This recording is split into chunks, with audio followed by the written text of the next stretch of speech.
ہم سے محمد بن علا نے بیان کیا، ان سے حماد بن اسامہ نے برید بن عبداللہ کے واسطے سے نقل کیا، وہ ابی بردہ سے روایت کرتے ہیں، وہ ابو موسیٰ سے، اور وہ نبی کریم صلی اللہ علیہ وآلہ وسلم سے روایت کرتے ہیں کہ آپ صلی اللہ علیہ وآلہ وسلم نے فرمایا کہ اللہ تعالیٰ نے مجھے جس علم و ہدایت کے ساتھ بھیجا ہے، اس کی مثال زبردست بارش کی سی ہے جو زمین پر خوب برسے۔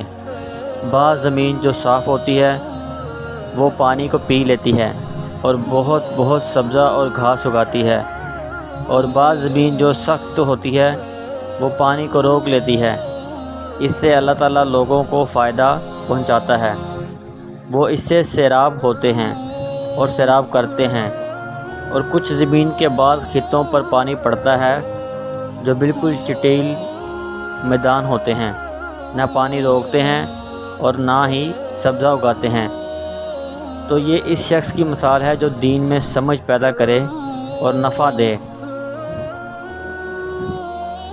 اس کو وہ چیز جس کے ساتھ میں مبعوث کیا گیا ہوں، اس نے علم دین سیکھا اور سکھایا۔